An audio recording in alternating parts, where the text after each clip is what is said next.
l'islam est arrivé en Inde moins d'un siècle après son apparition. D'une certaine manière, les musulmans ont posé leurs pieds sur le sol indien avant l'arrivée de Mohammed bin Qasim et de son armée venue d'Arabie en 1725. Les années suivantes ont été marquées par l'invasion des rois et des généraux jetant un œil envieux sur les richesses de l'Inde. Mais de façon plus significative, les saints et les hommes de savoir sont venus dans ce pays en quête de paix et de tranquillité spirituelle. Une phrase fameuse du prophète Mohammed parle d'un vent vrai venu de l'Inde. L'Inde en effet était déjà connue comme un paradis du savoir et de la sérénité en Asie orientale, en Afrique et dans les sociétés arabes à l'aube du siècle islamique. I think Muslims have been a part of India for centuries. In fact, I believe, and I think there's fact of history also, that 99% Muslims of India are of Indian origin. In the course of time, they got converted into Islam, and therefore, while you have got Hindus in India, you have got Parsis, you have got Sikhs, you have got communities, and so also Muslims. And they form today about 12% of the total population of India. Dans la longue histoire de la coexistence entre hindous, musulmans et autres compatriotes, les musulmans indiens ont fait face à leur plus grand traumatisme au cours de la partition de 1947. C'était leur moment de vérité quand le pays fut divisé sur la base de la théorie de deux nations proclamée par la Ligue musulmane sous le leadership de M.A. Jinnah. Les hindous et les musulmans qui avaient coexisté en parfaite entente pendant les siècles se sont retrouvés divisés en deux nations. Ce n'était pas tout. Les musulmans en Inde ont été abandonnés par leurs propres co-religionnaires qui vinrent au Pakistan pour des pâturages plus verts.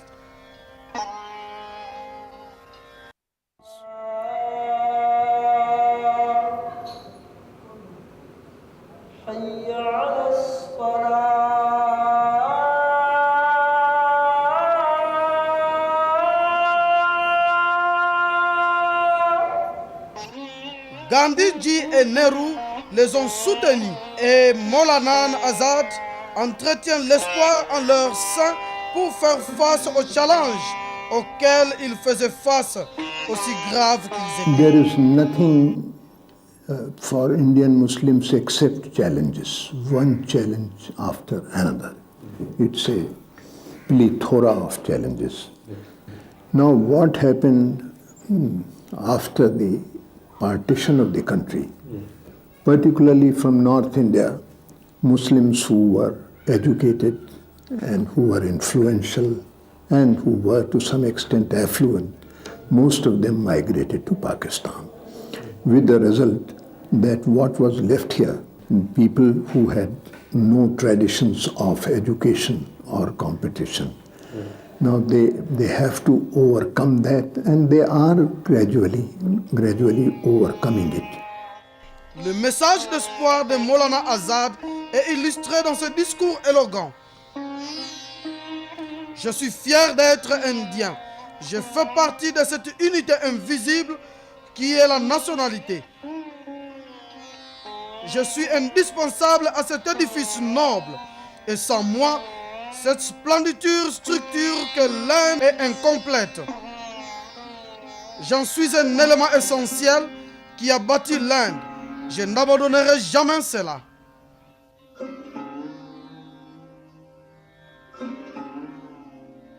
Maulana Abul Kalam Azad was definitely a true great Indian patriot.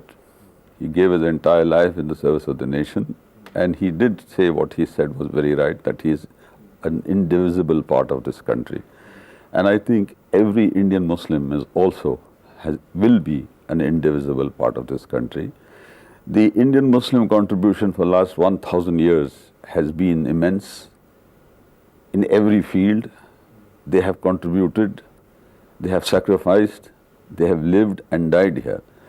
And I don't see any reason why we should not continue to be indivisible part of this country. There is not in prior history, and there will not in foreseeable history be another nation that has such a wonderful mix of religions and communities and languages and cultures. It would be like the height of folly and great sadness to hamper that or to damage that, because it's like a one-off. It's never happened before, it will never happen again. Maulana Azad's spirit of remaining with India, it only goes to show that whether he remained with India or had gone across the border, what he really meant to say was, this is one country, one huge colossal land of humanity, of people with great tradition, heritage and background, which should not be separated. La foi de Maulana Azad dans l'unité des hindous et des musulmans était inébranlable et il prononça ces paroles restant célèbres. Même si un ange descend du ciel et me dit que l'Inde sera libre, mais sans unité que l'hindou et musulman, je rejetterai cette liberté-là. Now, he represented, I think, the grace and the dignity of our nation. People like him, people like Nehru and Gandhi, in a strange way, they were people of, you can fault them for policies, or you can fault them for, you can't fault them for their integrity. Cependant, bien que laissé dans un état de désolation complète par les leaders de la Ligue musulmane qui ont promis à El Dorado pour tous les musulmans, le leader indien s'est attelé à donner une direction laïque à la libération pour inscrire la nation dans un tout compréhensif où tous les citoyens, quelle que soit sa caste, les croyances ou les communautés, seraient égaux en droit. C'était l'occasion pour les musulmans indiens de jouer leur rôle positif dans la construction de la nation.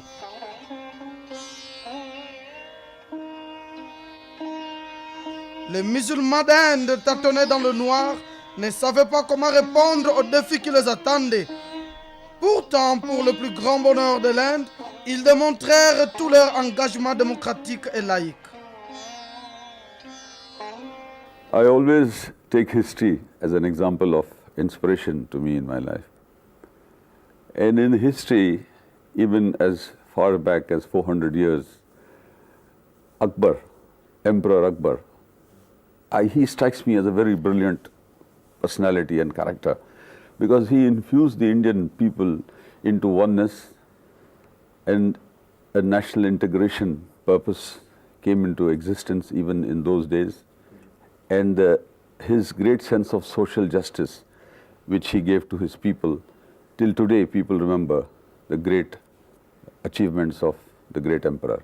In fact, the Mughals were the catalyst who brought the warring factions of the Indian princes and Maharajas together. And Akbar played a major part in this. And the foundations of the communal harmony and integration were virtually established in the time of the reign of Akbar. L'Inde devient un État laïque, contrastant avec la création d'un nouvel État théocratique du Pakistan à l'aube de l'indépendance. Les musulmans indiens ont eu l'avantage de bénéficier les guides noyaux envers le mouvement national indien, notamment les distingués Maulana Azad Rafi, Ahmed Kidwai et le docteur Zakir Hussain, qui plus tard allait devenir président de la République indienne. The Constitution of India is secular, according to me. Once the Constitution guarantees you a secular state, then how can a film star or other guy or maybe ABCD or me also can influence that? I have not a single relative or who stays in Pakistan. Why should my loyalties be with Pakistan or for that reason any other nation? It has to be with my own nation, if at all. And if that loyalty to my nation is taken away from me, then I become, what do I become? Where do I hang around? Am I hanging in the air? I must belong to a nation. So if by some connivance or by some feelings, by some people would like me to believe that I'm not a part of this nation, then I'm going to fight that out within me psychologically, because I want to be a part of a nation, as every individual wants to be a part of a nation. So I think that there has been this, because of the division, unfortunate division, I would say, that took place in the Indian subcontinent. We should never have taken place, according to me. And I think this subcontinent would have been much more a beautiful place. But that unfortunately has taken. But no, the Indian Muslim per se, I would say they are all Indian. This is called India. I believe this is called India. And I feel that as my request to our leaders and the heads of different communities and different religion, that this is what is the rainbow. And this rainbow should not be destroyed because of their own self-interests and everything.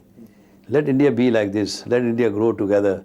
Let Muslims and Hindus rub their shoulders with each other and bring a name for the country, as the cricketers have done it, as our great artists have done it. My wife was the first to get the international award for Mother India's performance in Carlo Berry. And she was a Muslim lady. But nobody called her a Muslim lady because they thought one Indian artist has won the award. L'Inde est une substantielle population musulmane, plus que le Pakistan, et Bangladesh est juste derrière l'Indonésie. Au moment de la partition, quand les élites et les musulmans éduqués partirent en masse au Pakistan, le cœur de ceux qui restaient était constitué d'artisans et les petits propriétaires terriens. Ils ont dû faire face au problème de l'éducation, de la chute de leurs représentants partis au Pakistan. À la fois, les hindous et les musulmans étaient déracinés de leur terre natale au moment de la partition, des émeutes et des exodes. La large masse de musulmans laissés dans les conditions au moment de la partition mérite un hommage mondial pour leur loyauté et leur détermination à braver les événements, et cela montre bien leur patriotisme et leur amour pour leur mère patrie. Inorganisés en tant qu'artisans, pendant leur terre après l'abolition des zamindars, ils ont élaboré la terre durement pour subvenir aux besoins de leur famille. L'atmosphère de libération et leur acceptance générale par leurs compatriotes leur mit au baume au cœur. Ils ont fait leur vie grâce à leurs compétences dans les industries de laiton, de verre, de bois et d'autres encore. La paysannerie comprend la plus grosse partie des musulmans répartis sur tout le territoire, même dans les amants les plus isolés. Il n'y a presque aucune différence dans leur façon de s'habiller ou même de manger. Ils sont les enfants de cette terre, enracinés profondément dans la tradition indienne. Cette large masse dont les votes de façon ironique ont été ignorés pendant la partition à cause de la foi en vigueur sur la limite d'âge héritée du Raj britannique. L'éducation était rare à cette époque. Il existait dans les grandes villes des collèges gérés par les autorités locales. L'éducation sinon était confinée aux madarsas et makatab pour les musulmans et patsalas pour les hindous. You see, the basic thing any Muslim leader should demand for their flock is education. Education is such an essential commodity. It is a commodity. It has value. An illiterate man cannot see anything. He is in a dark room. A literate man can see everything because the light is on. So, the education factor must come in first. I agree when you say that the Muslims or young Muslim guys should have the right education. But I differ with you on the count that madrasa education is not good enough. It provides them with sound moral edifice for life. After that, it's up to the student concerned how they build on that. Because after all, nowadays we have madrasas which are offering computer sciences, which have science laboratories and so on. Madrasas have been and possibly even continue to be a poor Muslim's recourse for education. Because in my village, for example, a madrasa gives you the 3 hours. When you go back into history of Islam, Islam the European historians have gone on record to say that Islam brought Renaissance in Europe. And the so-called madrasas in the early part of 8th or 9th or 10th or 12th century, they were started as the universities and colleges, right from Baghdad to Cordova.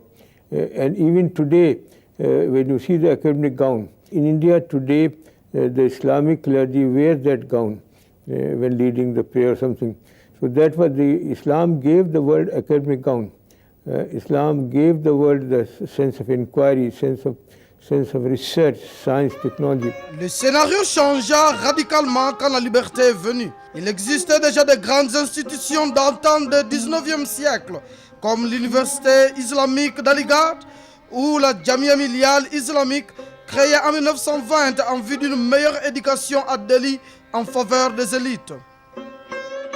Avec la liberté des cavéras de l'éducation changèrent vite. Les lycées et les collèges se répandent rapidement dans le district. Les musulmans commencèrent à envoyer leurs fils et filles pour une meilleure éducation. Et une fois qu'ils comprirent que leur éducation traditionnelle ne comportait aucun espoir pour le futur bien-être, les musulmans ont formulé une nouvelle demande.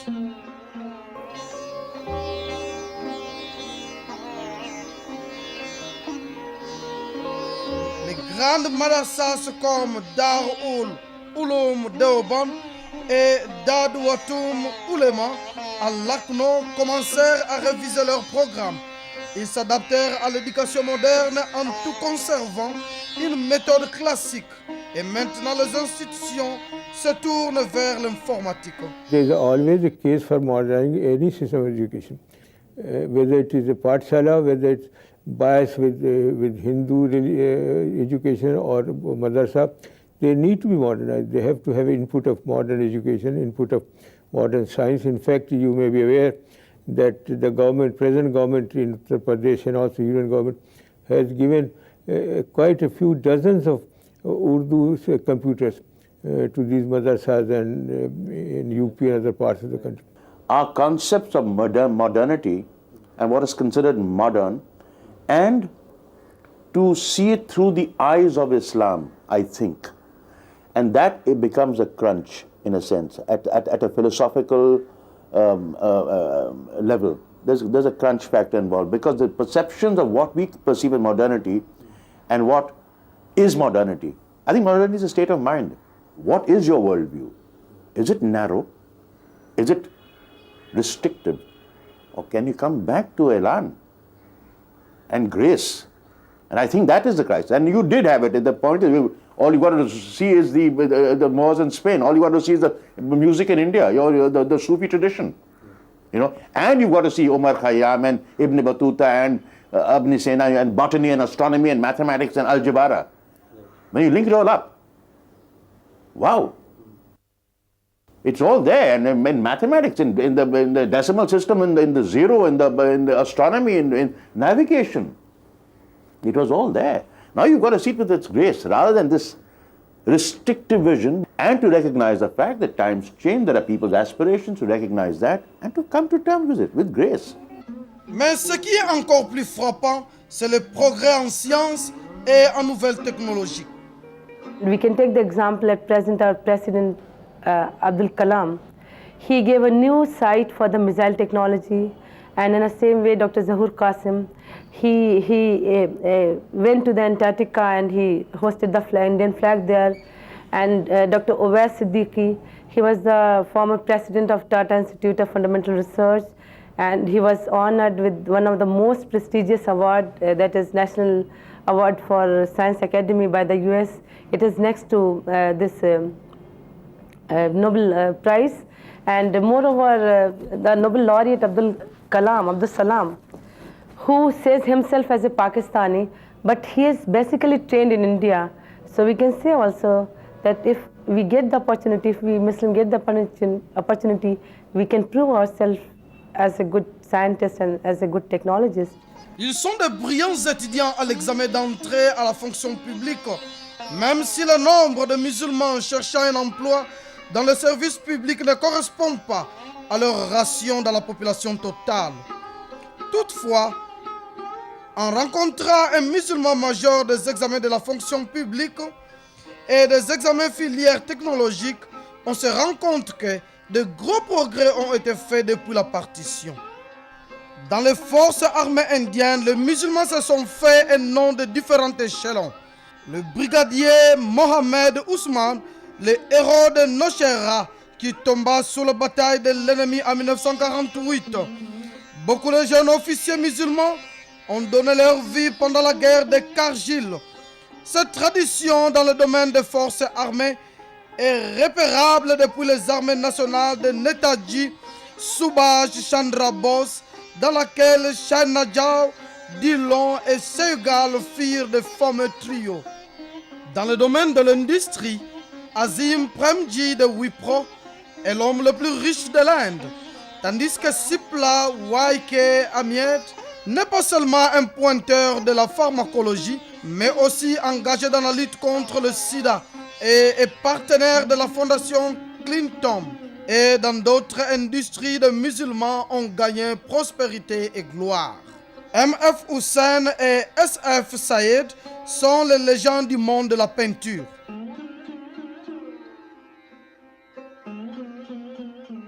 L'Inde a eu 3 présidents musulmans, des ministres du gouvernement ou d'autres gouverneurs. Les premiers musulmans présidents, le docteur Zakir Hussain, 1967, était un éducationniste éminent proche de Gandhiji et de Nehru. Fakhruddin Ali Ahmed, pilier du Congrès, l'actuel président Dr APJ Abdul Kalam, qui fut le missile indien et un scientiste de grande valeur. À Bollywood, Sufun Khan, plus connu sous le nom de Dilip Kumar Blazed, se forgea le surnom de roi de la tragédie et est désormais un membre de Rajya Sabha. Plus tard, les grands Khan firent leur début. Shah Rukh Khan, Amir Khan, Salman Khan. Ils ont été précédés par Feroz Khan, réalisateur et acteur et producteur, et son frère Sanjay Khan, rendu célèbre par la série télévisée L'épée du sultan Tipu et Jai Hanuman. I think the Indian cinema is a symbol of secularism. And it is a symbol. Why it became a symbol? But it's being seen by the people of the country, and that consists of so many people belonging to different faiths.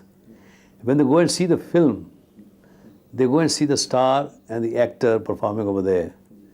They don't go in the theater that this fellow belongs to our religion and we will see his film. As you know, that Mr. Dilip Kumar, who's a Muslim, he's been considered by every Indian, whether he's a Hindu or a Muslim or a Christian or a Sikh, as a great actor. He has contributed a lot to the Indian cinema. He brought greater prestige, for India from abroad also. And through his performances, I think every Indian respects him. All the top stars today, they're Muslims in India. And it's a pride for us. If you look at the prominent people who have made a mark for themselves, people who immediately come to my mind are people like Rafi Saab, in the singing. Then there is K. Asif, Mehboob Saab. Then there is Dilip Saab. Then there's Naushad Saab in music. Then there are, I might be missing a few here and there, but when you look at the current lot, you see the likes of Salman, Amir, Shah Rukh, and then the younger ones like Saif Ali Khan who are making an impact. And you have A.R. Rahman in your music, you got Anu Malik. So, these are the kind of people who probably immediately come to your mind who have made an impact in the film industry. And, they're contributors, Practically in the writing field, I suppose, in the lyrics department, they have made a lot of contribution. We have enormously huge names in that, like Sahir Ludhianvi, Majroor Sultanpuri, Kaifi Azmi, who have made contributions to this thing. Construction industry में आज देखो बॉम्बे में हम बैठे Lokhandwala is the biggest name. He is a Muslim. Rijvi is the biggest name. He is a Muslim. तो काम तो मिलता है, काम चलते रहता है. Azim Premji is an ideal example of the Muslim contribution and quest to come into the mainstream and belong. Like this, for example, there's another gentleman in South India, in Vanambadi. He quotes the leather price of the world each morning. The Muslim Zardozi workers, they export is worth about 40,000 crores. So you can imagine how much contribution they are making to the exchequer by way of foreign exchange earning. La partition fut une calamité pour à la fois les hindous et les musulmans de deux côtés de la frontière. Les musulmans, en un certain sens, devaient commencer de rien. Puis la patience a payé et grâce à la providence, ils sont maintenant des partenaires égaux dans le courant national, jouant leur rôle à part entière dans les différents chemins de la vie.